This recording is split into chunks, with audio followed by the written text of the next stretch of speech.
안녕하세요, 여러분. 가끔씩 세상이 각박하다는 생각을 하시나요? 저도 뉴스를 보면 가끔씩 그런 생각을 하게 되는데요. 그런데 오늘의 사회는 참으로 아직 남아있는 것들을 설명하거나 감성을 느끼게 해주는 사랑이 있는 것 같아요. 여러분도 주변을 둘러보시면 아마 그 무엇보다 훈훈하고 따뜻한 우리 사람들의 마음을 느끼실 수 있을 것 같네요. 그럼 출발해 볼게요. 음악 안녕하세요. 저는 50세가 넘은 여성입니다.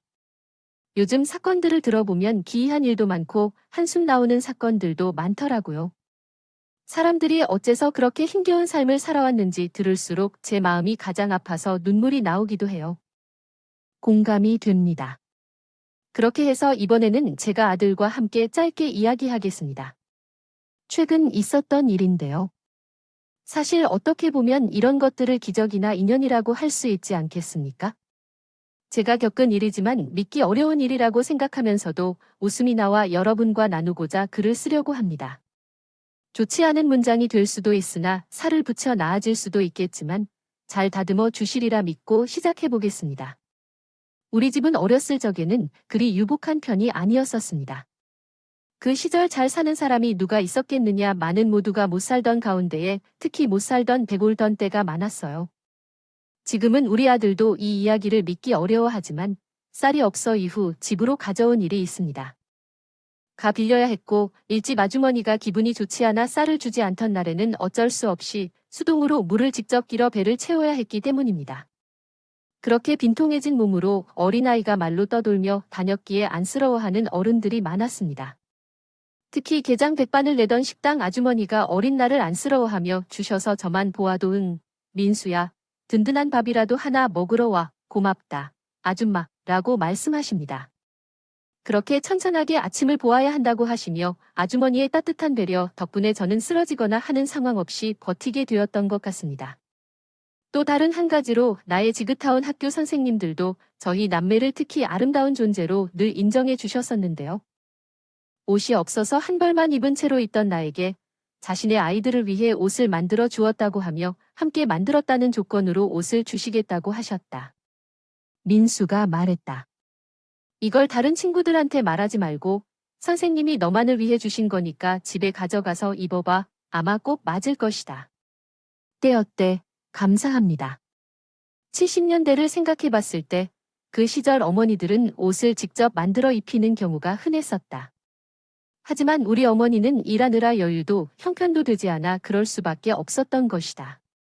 그러나 그렇게라도 얻어 입을 옷이 있음에 감사했다. 오빠는 갑자기 다른 얘기를 꺼내며 나도 엄마가 만들어준 걸 입고 싶어. 내 친구는 사진관에 가서 엄마가 만들어주면 입고 사진 찍으라고 하는데 내가 남들을 괴롭히는 소리는 그만두어 주길.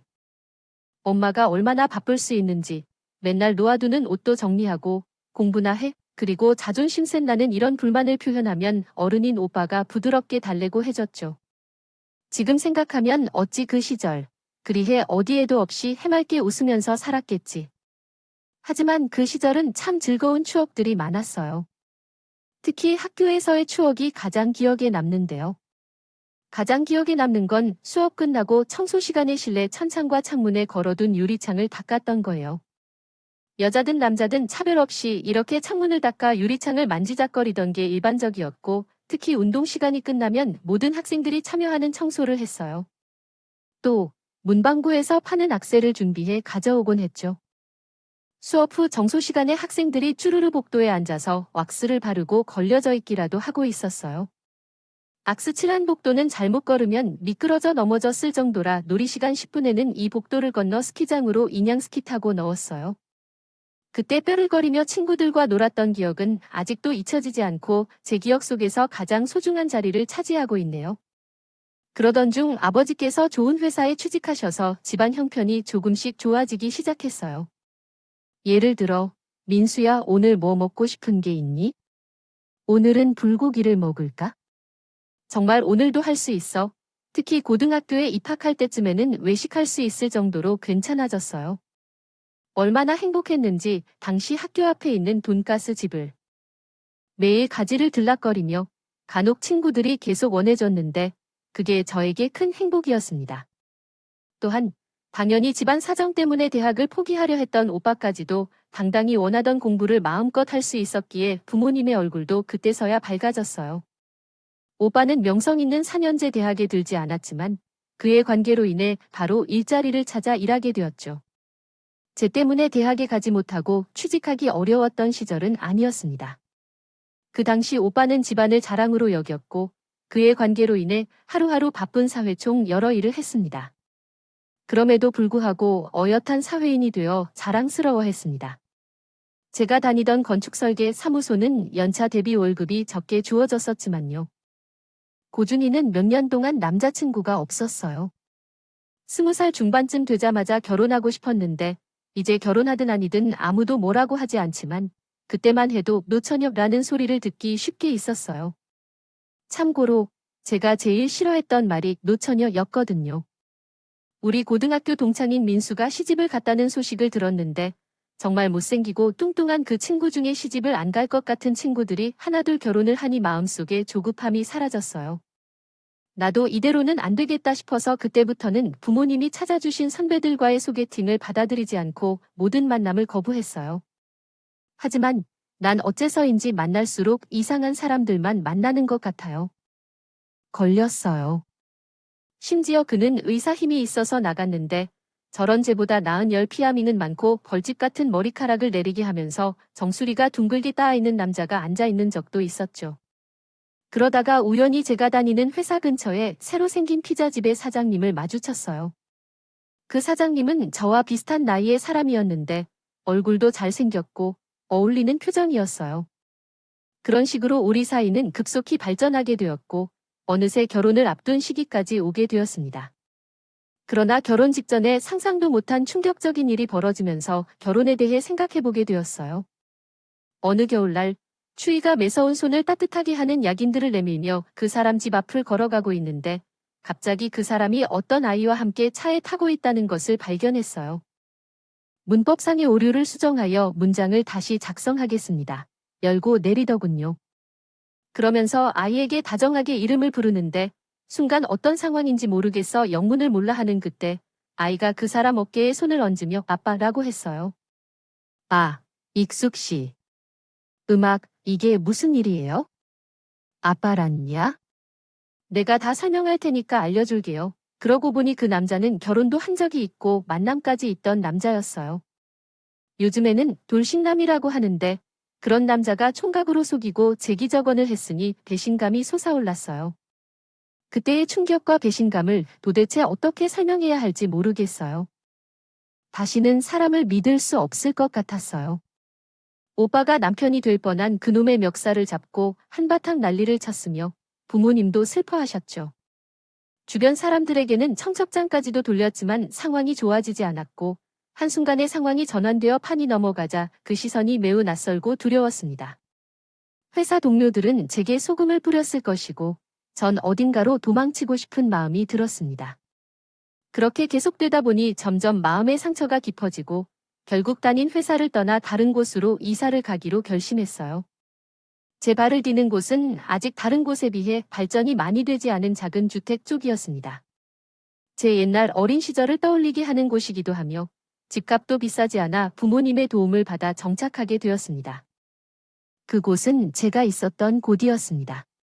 부모님은 저가 거기에서 무언가를 한다든지 어떤 변화를 이루며 새 삶을 살아나가기를 바랍니다. 민수가 힘내라고 생각해요. 과거는 지나갔고 우리는 앞으로 나아가야 해요. 아직 늦지 않았어요. 하루 종일 술에 취하고는 사소한 일에 마음 쓰지 않고 있는 모습을 보면 제 속엔 무언가 문제가 있어 보이네요. 돌이켜 생각해보면 우울증에 시달렸던 것 같아요. 깊은 우울증이 찾아와 사람을 만나기도 싫어하고 그래서 혼자 있기를 좋아했던 때가 있었어요. 뜨겁고 무더운 여름날에도 선풍기를 하나도 틀지 않고 벽만 똑바로 쳐다보고 있었더니 부모님 입장에서는 마음이 썩어서 안쓰러울 일이었겠죠. 귀여운 자식으로 키웠는데도 결혼을 해내지 못하는 모습을 지켜보면 그걸로 인해 상처받는 부모님의 마음도 아플 것입니다. 아버지께서 제가 사는 모습을 보시더니 그런다고 하셨어요. 너 내가 슈퍼라도 하나 차려줄 테니 그러면 거라고 유아를 패보니까 가게에 내놓는다더라. 거기에 앉아서 계산 좀 돼 주라고. 그럼 좀 나아질 거 아니야? 슈퍼요. 아니, 회사 다니던 그 무슨 슈퍼. 아, 안 가겠단데 어떻게 그럴라도 해서 집안일을 하고 살아야지. 그렇게 시작했으면서요. 그리고 거기서 저는 아주 특별한 아이를 만나 삶이 바뀌는 경험을 했어요. 조병호 아줌마, 사탕 주세요. 아, 나 주면 아니거든. 아주머니, 사 떨어요. 전환 얼음과자 주세요. 결혼도 안 한 아가씨한테 아이들은 저를 잘도 아줌마라고 불렀어요. 언니, 누나로 불러달라고 해도 말을 듣지 않았어요. 특히 여름에는 아이스크림을 정말 많이 찾았는데요. 하루에 많이 먹는 아이들은 6개도 먹었어요. 제가 더위에 단발에 장사를 시작한 탓에 아이들 손님은 항상 붐비고 있었는데요. 학교야 시간만 되면 몰려와서 이거 달라, 저거 달라 하는 일이긴 했지만 귀찮기도 하고 짜증도 났죠. 애들을 보니 뭐가 겁만 안 쓰고 쓸데없는 질문도 많이 한 거예요. 근데 자주 보면 점점 익숙해지는데 애들이 입술에 아이스크림을 가득 묻히고 먹는 모습을 보면 귀엽기도 했어요. 아이스크림 고르러 가도 되려 짜서 놔주면 200원, 300원으로이다. 오늘 너는 소화가 잘 되어야 하는데 아니면 배탈이 납니다. 조금씩 먹어야 해. 배가 나오면 어떡해요? 지금도 배가 나왔는데 변하고 들어야지. 아저씨들처럼 아이들과 어느새 이런 농담도 주고받을 만큼 친해지고 있었죠. 그런데 아이들 중 한 명은 말이 없었어요. 여자였는데 말 나가는 것 같더군요. 슈퍼를 오면 그냥 서성거리더군요. 그래서 저는 글까베 같은 옷을 입고 다니는 모습을 보고 상황을 짐작했어요. 그래서 어느 날은 걔를 불러 아이스크림을 하나 주었죠. 이거 먹으면서 같이 친구들한테 말하지 말고요. 감사합니다. 근데 아이는 아이스크림을 받고도 화들짝 놀라며 절하다가 받아야 할지 말아야 할지 고민하는 모습이었어요. 그렇다고 나도 받아도 된다고 하자 마침내 입에 넣고 오물거리는데 너무 이쁘게 먹는 모습에 남아주게 되었어요. 지금처럼 학교 에어컨이 빵빵하게 나오는 것도 아니어서 나이 많은 어르신들도 자주 알러스 링크를 찾아다니기에 정말 더운 날이었거든요. 하지만 친구들은 아이스크림도 못 먹는 것에 집에 가면 얼마나 서러울지 생각했었어요. 그래서 그 아이한테 한 번씩 아이스크림을 제공해주기 시작했어요. 아이는 늘 받는 것인데도 받을 때마다 조심스러워하고 감사한다는 것을 늘 느꼈어요. 인사를 잊지 않았어요. 내가 아이들이 아니라 그들의 모습이 정말 예쁘더군요. 아이들과 함께 시간을 보내다 보니 하루가 빠르게 흐르기 시작했고 어느새 마음의 상처도 치유되어 가고 있었어요. 또한 아이스크림을 무료로 주었더니 그 지연이에게 이상하게도 정을 느끼게 되었죠. 지원이는 말을 많이 하지는 않았지만 학교에서 무엇을 배우고 있는지나 선생님을 어떻게 생각하는지 등을 묻으면 잘 대답해 주었어요. 친구들과는 그리 친밀하게 지내기 어렵게 보였지만 동생이 있어 대부분의 시간을 동생과 보낸다고 했어요. 그래서 지원이는 동생과 시간을 어떻게 보내는지 물어봤더니 으릅니다. 저는 고무줄 놀이도 하고 혼란풍뎅이도 하고요. 제가 동생 공부를 도와주게 돼서 기분이 좋아요. 아, 지금은 벌써 동생이 공부를 배우고 있다고 해요. 대단한 칭찬을 받는데 익숙하지 않은 아이라 부끄러움을 타고 있었지만 제가 칭찬해주면 은근히 기쁘다는 느낌을 보여주기 시작했어요. 그 부풀어 오른 볼에 찹쌀떡 같이 귀여워서 가끔씩 꼭 집어주고 싶을 만큼 사랑스러워요. 거기다 지연이는 가끔씩 제 손에 있는 흉터를 만져보곤 했는데 어린 시절 높은 곳에서 떨어져서 생긴 것인데도 아파하지 않았어요.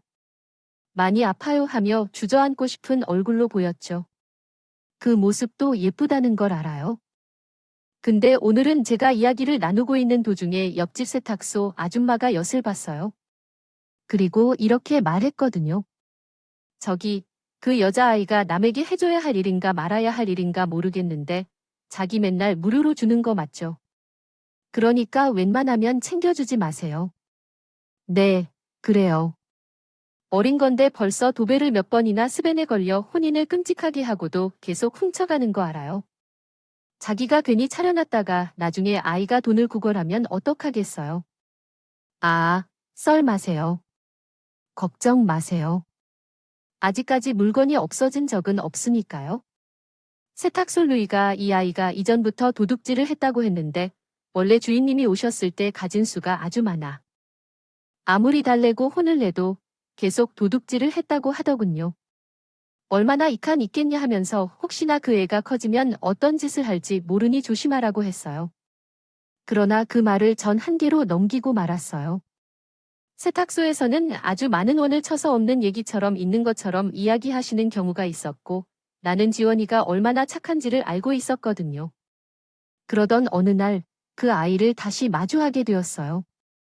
슈퍼에서 물건을 진열하고 있는 중에 누군가 비명을 지르는 소리가 들리자 끼어들어 보니 친구들에게 놀림을 받고 있는 걸 알았어요. 야, 넌 거제라서 맨날 그런 엄마 업고 있냐? 5시 50분에 마차나 거지는 학교에 오면 안 돼? 그것도 모르냐? 이러다가 다들 그만 못해. 버럭 소리를 지르자 아이들이 놀라서 비명을 지르더니 내 연이는 겁에 질린 것 같았고 아직도 떨고 있었어요. 제가 괜찮니? 하고 붙으려고 했지만 올 수도 없고 가만히 있더군요. 상처에 반창고를 덧붙이고 싶어서 슈퍼마켓에 잠깐 들렸는데 그 사이에 내 손을 뿌리치고 어딘가로 달려갔어요. 눈물이 글썽일 것을 알면서도 혹시 다치지 않을까봐 걱정하며 그 뒤를 쫓아가던 중 아이가 도착한 곳은 살고 있는 집이었어요. 반짝이는 반지와 아름다운 방이었지만 밖에서 봐도 정말 멋있었어요. 그리고 그 집에는 어린아이 한 명이 무언가를 고대하며 놓고 있는 것 같았어요. 언니, 얼른 와, 라고 말하며 아이를 기다리는데 그 아이는 지원의 동생이었습니다. 동생이 먼저 저리를 아는 채 했어요. 뭐, 슈퍼 아줌마더, 언니 기다리고 있었구나, 때 군다에, 언니도 껴온 바람에 넣으면 불었어요. 같이 나이를 챙기려다가 갑자기 집에 들어오게 된 저는 어색하게 집안을 둘러보게 되었어요. 근데 조금 생각보다 충격적이더군요.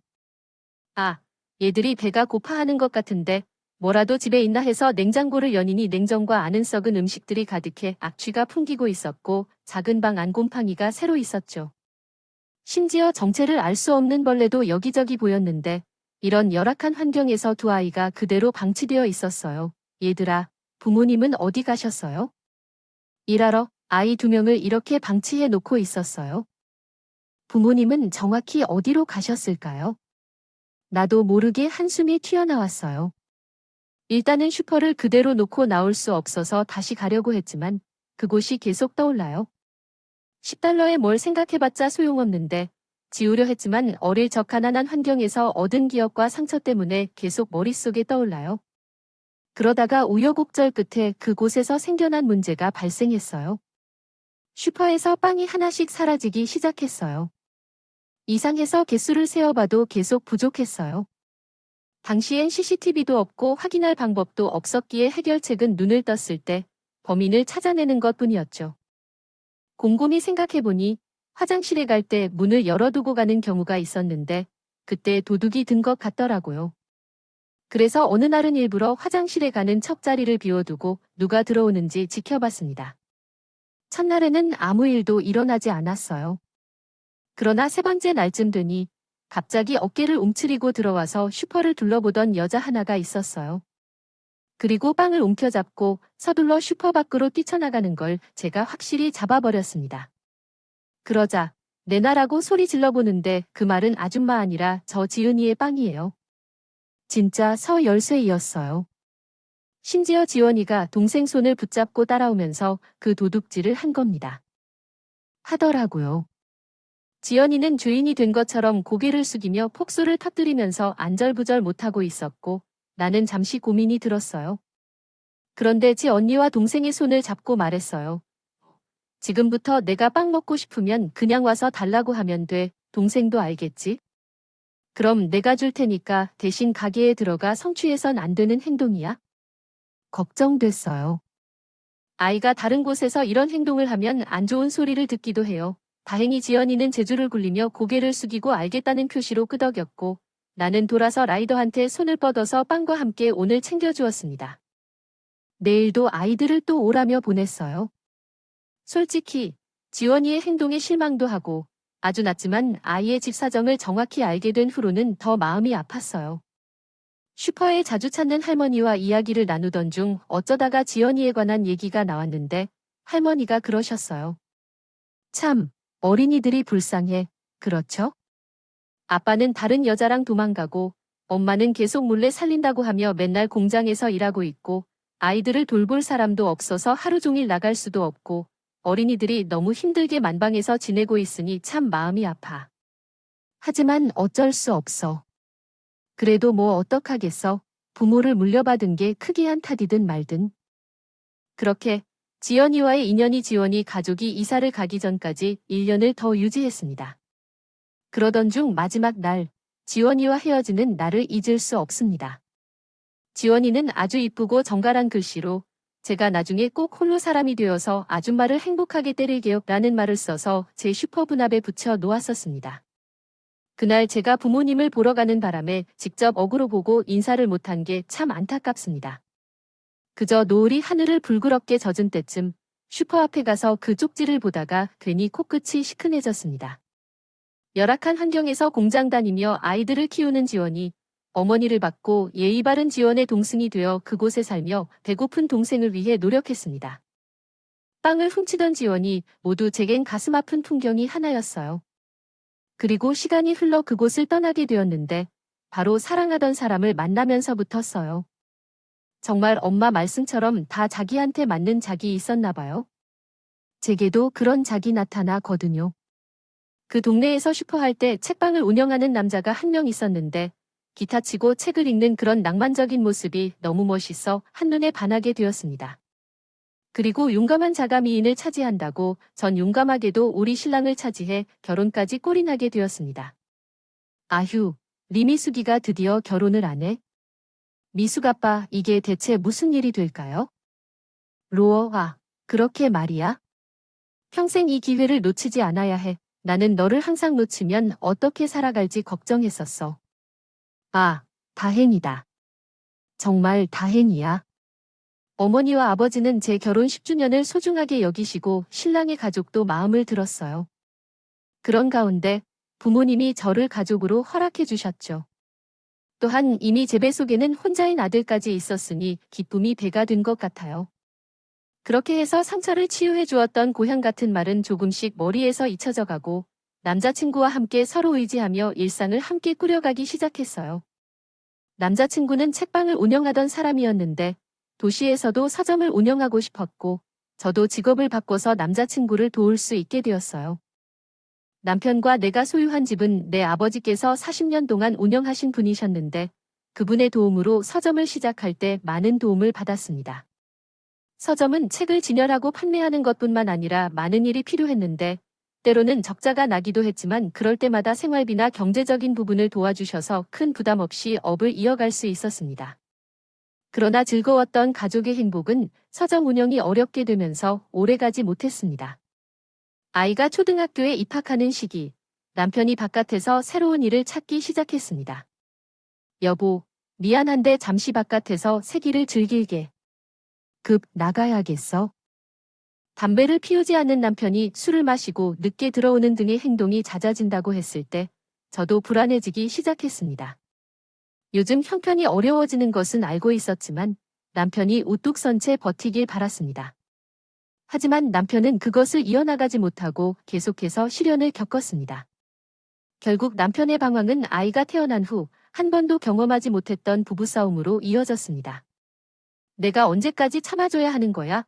라고 말했을 때 나도 힘든 상황인데 왜 항상 힘들다고만 하는 건지 궁금했습니다. 나도 힘든 상황인데 왜 항상 힘든 척을 하는 거야? 라고 물었을 때 너무 마음이 아픈 것 같아 라고 응답했습니다. 이러지 말자. 그만해야 진짜로 살죽이며 지친다. 너 때문에 더 지친다고 얘기했습니다. 나 때문에 뭐라고? 라고 대답했습니다. 지치면 어떻게 해야 할지 모를 거예요. 부부싸움은 칼로 물베기라고 하지만 그때 우리 부부의 상황은 정말 심각했습니다. 아마 남편과 불행하게 크게 보실 분들이라면 아실 것이에요. 그때 저도 이혼까지 생각할 정도로 마음이 지쳐 있었고 미고 위치했던 만큼 단편에 대한 실망도 컸어요. 저 때문에 친정부모님까지 언성 높이셨던 정도로 상황이 나빠지게 되었지만 우리 남편과 서로 마음을 다져볼 수 있었습니다. 왜냐하면 우리 싸움으로 아이가 힘들어 한다는 사실을 알게 되었거든요. 우리는 여느 때와 같이 언성을 높이며 누가 더 잘못했나 싸우고 있는데 자고 있는 줄 알았던 아이가 울면서 그러더라고요. 엄마, 아빠랑 싸우지 말고 있대요 라고 해서요. 아빠와 나는 얼마나. 그때 아이가 느낀 공포를 이해하게 되면서 전 싸움을 그만두게 되었어요. 그러면서 서로 터뜨리고 이야기하는 시간을 많이 가졌는데 별거 아닌 것 같지만 그렇게 그간 부부 사이에 힘들었던 것을 이야기하고 나니 서로를 이해하는 마음이 생겼어요. 나한테 별거 아니었지만 이 사람에게는 부담이 있고 압박을 줄 수 있었구나. 어쩌면 서로 더 아끼고 보듬어 줄 수 있었는데 그러지 못했구나. 여러 후회와 반성을 거쳐 부부로서 서로를 더 배려하게 되었습니다. 아마 그렇게 크게 한 번 부침을 겪은 아니 남편이나 저나 사람으로서 성숙해진 개가 된 것 같아요. 부모로서 가져야 할 책임감도 배우게 되었습니다. 서점은 위치를 옮기면서 다시 경제력이 회복될 수 있었어요. 또한 우리 아이는 잘 성장해야 합니다. 아이는 어린 시절 부모의 많은 부부싸움에도 불구하고 커서 한 번도 문제를 일으키지 않았어요. 특히 아들은 공부와 미술 분야에서 두각을 나타내었는데 고등학교 선생님은 예술대학을 권유하며 이제부터 준비하는 것이 좋겠다고 말씀하셨어요. 학원 수강료가 많이 비싸겠지만 어쩔 수 없어요. 그래도 무조건 뒷바라지를 해야겠다고요. 그러자 우리 둘만 일하면 뭔가 가능할 거예요. 남편의 형편은 좋지 않지만 최선을 다해 우리 아이를 돌보겠어요. 주었어요. 남편은 서점 운영에 많은 노력을 기울이고 저는 별도로 식당 운영을 하거나 그런 일은 없었습니다. 밤늦게까지 접시 정리를 하고 주말에는 나가기도 했었어요. 체력적으로 많이 지치긴 했지만 그래도 모든 엄마들처럼 아들을 위해 이 정도로 버틸 수 있다는 생각으로 행동했습니다. 엄마, 나 때문에 많이 힘들었겠지. 남에게 안 가도 된다. 내성적이고 다른 사람들과는 다르게 돼버려서 말이야. 결국 미술학원이나 바른 교육을 받아야 했고 가족 학원비는 쌓았지. 게다가 미술을 좋아해 하잖아. 이것이 내가 좋아하는 거니까 해야지. 엄마가 된다는 것은 감사해야 하잖아. 내가 어른이 되고 다 갚을 때까지 너를 사랑할게. 조금은 두고 보게. 가끔씩 아들의 말을 듣고 있으면 부모로서 우러나온 자부심도 느껴지고 그동안 가졌던 약한 생각들이 그렇게 느껴질 때도 있었어요. 성준이가 대학에 입학 통지서를 받고 나서 한숨을 돌렸다. 성준이는 자신이 등록금을 버겠다며 1학기를 제외하고는 모두 성적 장학금이나 아르바이트로 충당했다.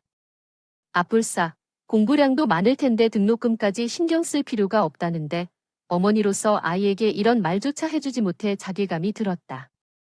그러나 그럴수록 성준은 더 밝게 웃으며 지금 하는 일에 너무도 만족한다며 감사하다는 말을 입에 달고 살았다. 그렇게 성준이는 어느덧 대학을 졸업하고 원하던 회사까지 입사하여 훌륭한 사회인이 되었다. 그때 풋내기 고등학생으로서 건축상소에 입사해 떨던 재원의 시절이 떠오르면서 당시 느꼈던 설렘과 두근거림을 떠올렸다. 긴장 등 모든 것이 생각났던 것 같아요. 그리고 어느덧 아들이 커서 이렇게 성숙한 어른이 되었는지 놀랍기도 하고 신기하기도 하고 그러더군요. 그러다 성준이는 몇 년 전 외국에서 새로운 직장을 찾았어요. 다 지랄 걱정은 했지만 잘할 거라 믿으며 아들은 아들대로, 저희는 저희대로 살아가고 있었죠. 그런데 어느 날 엄마가 나 소개시켜주고 싶은 사람이 있는데 만나보고 싶어도 될까? 라고 물어왔어요. 소개시켜주고 싶은 사람이래요. 예쁜 사람이야.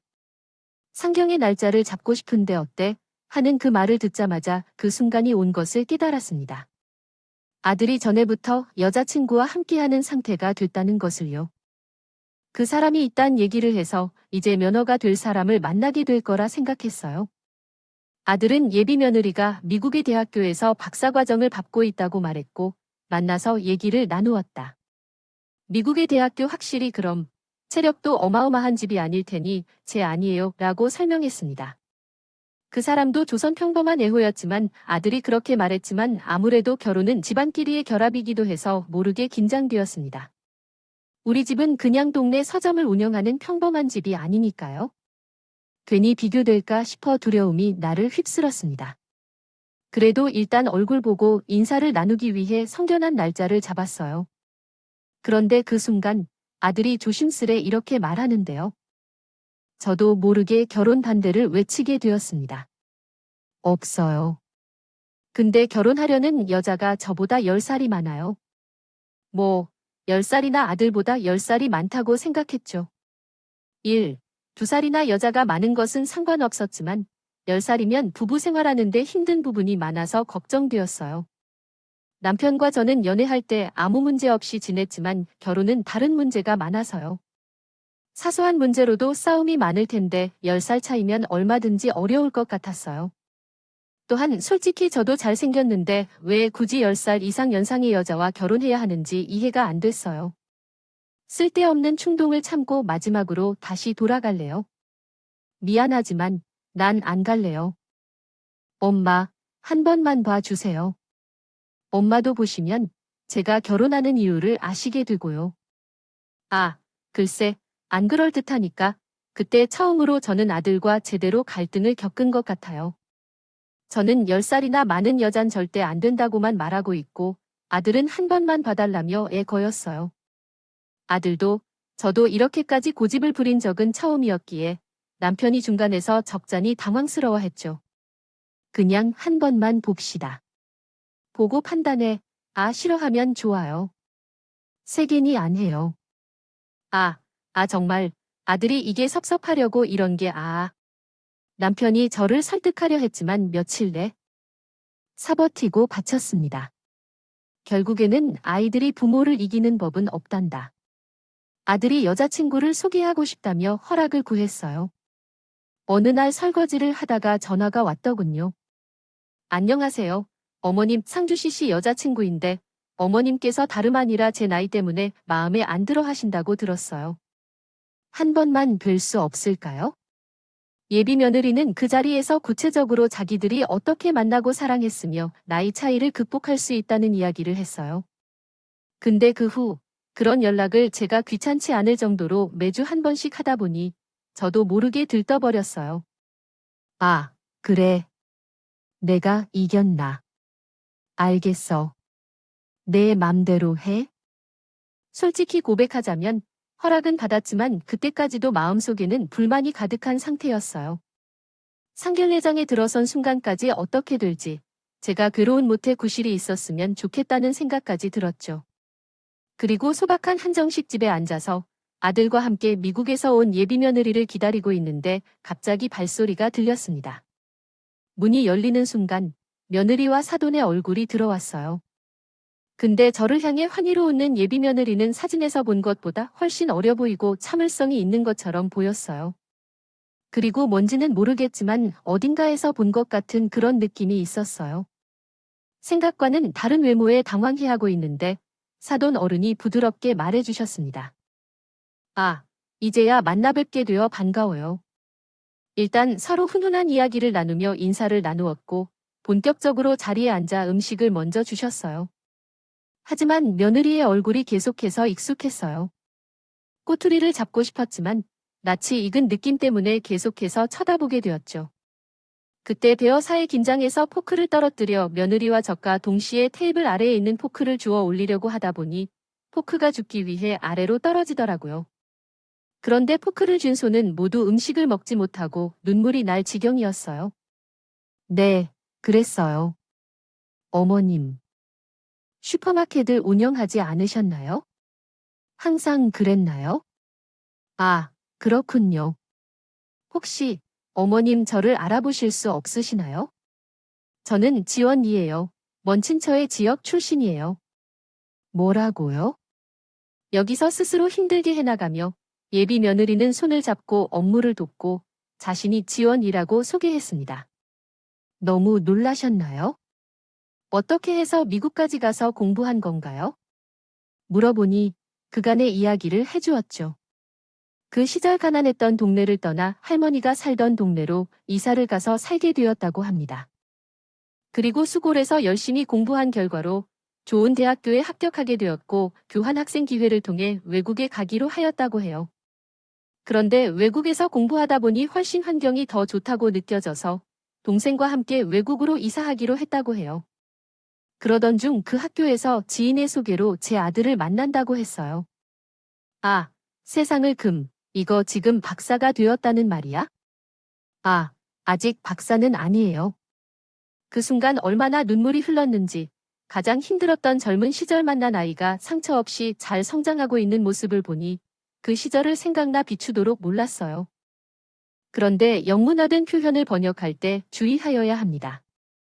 제공하신 내용 중 일부는 번역이나 소설적 표현이며 문맥을 이해하는 데 어려움이 있습니다. 다음은 제공하신 내용을 수정하여 더 자연스럽게 표현한 문장입니다. 그 아이가 내 며느리라는 사실을 깨달았을 때 그녀가 나에게 엄마라 불러오는 모습은 말로 다 할 수 없이 감동적이었습니다. 어떻게 내가 아줌마라는 사실을 알게 되었냐면 어렸을 때 엄마의 흉터를 자주 만질 때 아프냐고 물으니 그때 엄마는 아무런 아픔을 느끼지 않는다며 딱함을 보여주셨기 때문입니다. 그러면서 왜 아프냐며 나를 단호히 꾸짖곤 했습니다. 그때야 알겠다 싶었지요. 그래서 내가 결혼했구나 라고 마음 한구석에서 생각했습니다. 평생 이쁘지 않은 흉터를 싫어한다면 내가 어땠을지 상상조차 하기 어려울 정도로 손등에 흉터의 자국이 있었다면 내가 어디에서나 나를 알아볼 수는 없었겠죠. 그 순간 그 흉터를 자랑스럽게 여겼습니다. 며느리와 나는 어떻게 인연이 지났는지 생각했을 때 연상이라는 이유로 반대했던 것에 대해 미안해했고 감정이 터져 눈물을 흘렸어요. 그때 자주 듣던 사돈 어른이 눈시울을 붉혀 말씀하셨어요. 치과 의사님께서 도와주셔서 감사했습니다. 아찔하니까 맨날 먹을 게 없어서 라면을 먹었었는데 동생이랑 같이 빵과 우유를 먹더라고요. 도둑질이라도 한 줄 알고 혼났는데 물어보니까 슈퍼 아줌마가 맨날 주신다고 하니까 그렇겠지 하면서 얼마나 감사인지 너무 감사했었어요. 창피해서 발도 못했어요. 너무 감사합니다. 그 시절 사돈 올인이 도와주신 덕분에 위 지원이 잘 컸어요. 아참, 저도 눈물이 나네요. 엄마, 이 사람이 기부도 얼마나 열심히 했는지 몰라요. 모르고 있던 건 다 엄마 덕분이었네요. 어쩌다 보니 크게 아니고 작게 노숙자들 도와드리고 있어요. 아들에게 들으니 울이면 허리는 심지어 미국에서 동생이 운영하는 베이커리 집에서 나온 빵을 매달 노숙자분들에게 무료로 기부하고 있었다 하네요. 그리고 아들은 이런 얘기를 해줬어요. 어떻게 그런 기부를 시작했는지 궁금해서 며느리에게 물어보니 어린 시절 자기에게 가장 큰 친절과 따뜻함을 베푼 사람이 있었습니다. 그 사람이 세상을 다르게 보게 만들었다고 하더군요. 그래서 성인이 되어서 나도 누군가에게 먼저 손을 내밀어 도와주는 사람이 되어야겠다고 생각했다고 합니다. 그 얘기를 듣고 나니 그의 눈시울이 붉어졌다고 합니다. 마지막으로 엘렌은 사돈 아가씨가 현재 미국에 오지 못했지만 어머님을 만나면 매우 반가워하실 것이라고 말했다고 합니다. 그래서 다음 모임을 계획했고 결혼식 당일에 며느리의 말처럼 과거 추억을 떠올리며 즐거운 시간을 가졌다고 합니다. 지금은 아들과 며느리가 결혼한 뒤 집 근처에서 살고 있다고 합니다. 며느리는 아들 사위를 데리고 미국에서의 삶을 함께 하고 있습니다. 한국에 정착한 후에 앞서 만난 아가씨는 미국으로 돌아갔지만 자주 연락을 주고받고 있어요. 더불어 최근에는 며느리가 자주 절에 데리고 여기저기 놀러 다니고 있어요. 남편과 오랫동안 운영한 서점을 접은 후 함께 생활할 사람이 없어 막막했는데 며느리가 달러들을 톡톡히 해주고 있어요. 며느리는 내가 한 일에 고마워한다는 말을 항상 잊지 않는답니다. 어린 시절 건강하고 강인했던 어머니께서는 전에 힘이 있었어요. 그리고 나에게 기대하고 싶었던 유일한 사람이었어요. 어머니, 나가 행복해야 한다고 했잖아요. 앞으로 평생 행복하게 살고 싶다며 최근 며느리가 나의 생일을 축하했다고 해요. 안마의자를 선물해 주셨더니 저런 글을 써주셨는데 정말 눈물을 참기 힘들었습니다. 늘 그랬지만 이게 무슨 복이 되는지 모르겠어요. 그냥 배고픈 아이에게 빵을 주었을 뿐인데 오히려 상처 많은 시절을 지나온 내게 위로가 되어 고마웠어요. 제가 이런 글을 드려도 괜찮을지 모르겠어요. 이제 마무리할 때가 되니 마지막으로 며느리에게 한마디 하며 마무리하고 싶네요. 우리 며느리, 힘들게 큰일을 많이 해왔다. 항상 건강하고 우리가 지금처럼 행복해지길 바란다. 사랑한다면 너무 감사하고 또 사랑한다. 이해하지 못했습니다. 좀 더 자세한 설명을 부탁드립니다.